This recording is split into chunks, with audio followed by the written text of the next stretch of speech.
Hey guys, and welcome to the Working Money channel. So we got the crypto market here staying relatively steady. Bitcoin trading at about $10,522 per BTC, Ethereum 244, and XRP 32.5 cents. XRP has actually been quite surprising to me over the last day or so. So this is BTC on the hourly, guys. But if we go to XRP, it's looking as if the increase here, the rally up, is a stronger looking trend, at least from a technical point of view, than the Bitcoin one. Of course, XRP is still following Bitcoin in a lot of ways, but this trend here, making higher highs, and you can see here the inverse head and shoulders pattern, okay? We got a shoulder, the head, and the other shoulder, the inverse, demonstrating some technicals here and essentially suggesting that we are on our way upward. So higher highs, the inverse head and shoulders, all great technical signs. BTC also doing well. Okay, we saw the double bottom hit here in this level of support before shooting way up. Whoops. So before shooting way up, and now we are seeing some indecisive momentum, but hopefully we will continue making our way up. One thing I wanted to show you guys real quick here was from the Crypto Candy at the Crypto Candy on Twitter. And she posted this video here. Now this is great because this is somebody who actually took the Bitcoin chart, put it in Photoshop, and it's going to show you how this trend, so if we put this on the daily, let's just take a look at it real quick. This trend, although it looks pretty bad in isolation, and we don't know, right, whether it could go down or upwards, the fact that this trend, we've seen this trend before on the Bitcoin chart in 2017 before a huge rally up, and I'm going to just show this to you because I think this is great. So they actually took, if you guys can see that, it's kind of blurry, they took this trend here that has just occurred, they've cut and pasted it, I guess copied it over, shrunk it a little bit, now are moving the Bitcoin chart over, and they're placing it here. Okay, and as you can see, the trend does look quite similar to the rally up, okay, the momentum moving upward right before that ginormous move up that we saw for Bitcoin way back before this rally here, so when Bitcoin hit the $20,000 mark. So they were cutting and pasting that, shrinking it down, and then overlaying it on top of this portion of the chart here. So as you can see, even though we did see back in November 2017, we saw a big deep dip for Bitcoin, that was just the foundation for more movement upwards, a stronger rally up, and this was the push here that gave XRP and the rest of the crypto space the fuel to reach all-time highs. It's amazing what people come up with, guys. I will link this in the description. It's a really interesting little video here if you want to watch it again.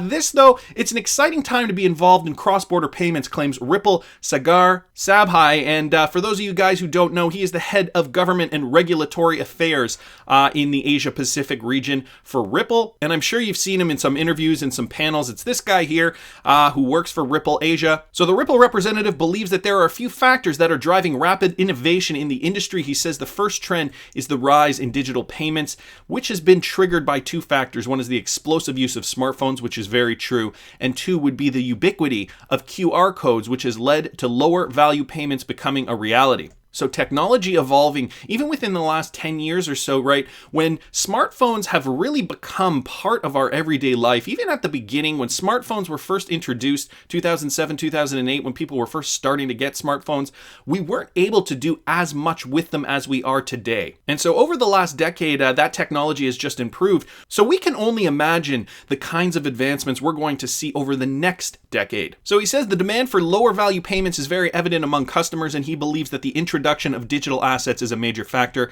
Sarbhai also acknowledged that more and more central banks were creating domestic real-time infrastructure. He suggested that the idea of virtual assets has led to the creation of this financial infrastructure, adding that this development has been significant. So really great development in the space. Of course, this guy works for Ripple Asia, and we know Asia is a little bit ahead of us in terms of their cryptocurrency regulations, the fact that they have already kind of built their infrastructure. They're ready to roll in a lot of regards. I will link this in the description for those of you who want to read this further. This here XRP-powered XRapid gets boost in Mexico as Bitso earns its DLT license. So the Mexico-based exchange and Ripple Ripple partner Bitso says it's the first platform in Latin America to earn a distributed ledger license from the Gibraltar Financial Services Commission.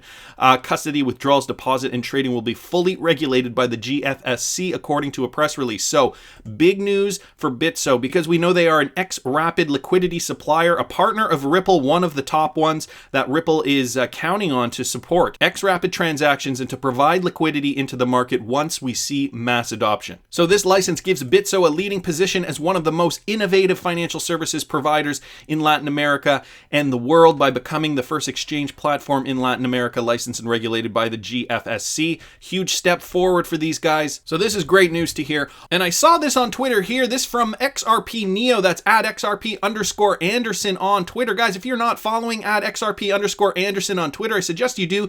He's one of the good ones, has a lot of great information that he shares on Twitter. And it's a bit of a theory here, so I think it's pretty clear there are big plans based around MoneyGram, and so he's talking about the MoneyGram partnership. If you don't like speculation in a speculative market, please don't read this tweet. Things have been pointing to MoneyGram for a long time. They announced a pilot for some time ago with XRapid.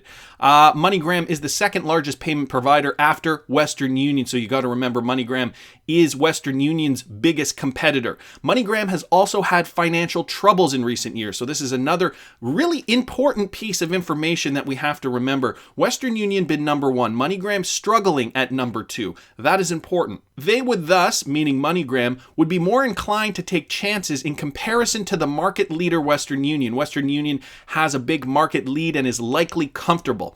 Not as risk-taking as MoneyGram would be. A deal with Ripple would provide MoneyGram with new capital, which they need, and also try a new business model in order to threaten the giant amongst payment providers, Western Union. What Ripple could get out of it is if MoneyGram would promise to utilize multi-hop for banks, since banks are very conservative and don't want to touch crypto. So talking about the multi-hop technology so that banks can actually use crypto without touching crypto. Interesting point he brings up. They could in this way also avoid regulatory uncertainty. This deal could thus provide a big boost for XRapid liquidity. Not having to wait for regulatory certainty in most corridors, this would also put a lot of pressure on Western Union to provide a better service if MoneyGram is able to cut costs and provide a better service. We've already seen the Western Union CEO sweating on stage. Interestingly enough, SBI, Remit, and MoneyGram are also working together.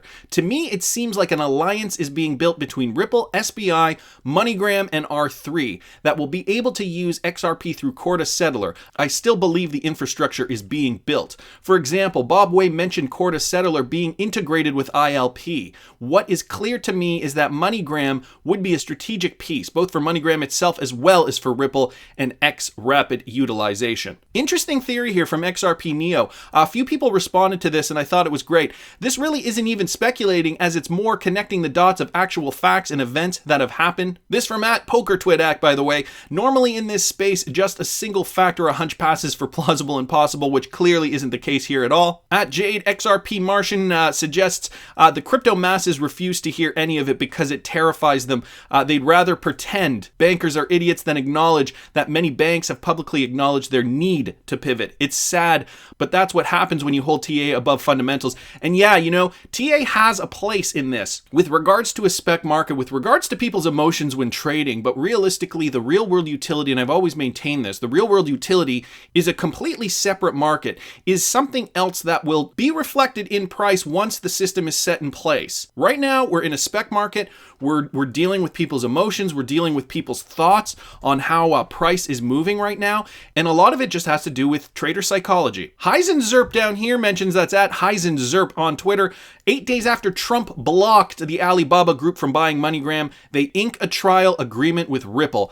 That is interesting. If you guys don't remember, back in January, US blocks MoneyGram's sale to Alibaba boss over China security concerns. They say it was over China security concerns. Could it have been because Ripple and MoneyGram were planning on doing a trial to see if Ripple's technology could have improved MoneyGram's sales and MoneyGram's business structure? Could they have wanted to keep MoneyGram an American company using American technology, and so the US decides to block the sale? I don't think that's far-fetched at all. Do you guys remember when Brad Garlinghouse tweeted this just a couple of days ago when he was mentioning that he just watched the Steven Mnuchin press conference? Do you guys remember the 7 out of 7? He had 7 tweets here talking about this, and what the last tweet said here?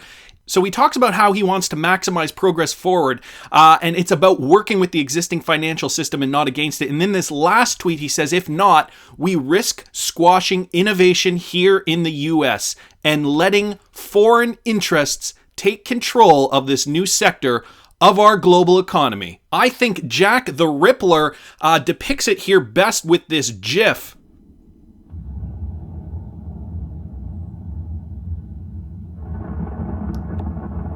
Boom is right, guys. Shaking the system. Interesting theory, you know, a bit tinfoil hatty, but I'm not a politician. I'm sure a lot of you aren't politicians either. We don't know what goes on behind closed doors with these superpowers. Nevertheless, I do think this is an interesting point to ponder. So is there an alliance being formed, you know, between SBI, Ripple, MoneyGram, and R3 that will be able to use XRP through the Corda settler? Plans within plans, but I want to hear what you guys think. Please subscribe to the channel if you haven't already. Like the video if you like the content I'm providing. I always love hearing your comments. See you in the next one, guys.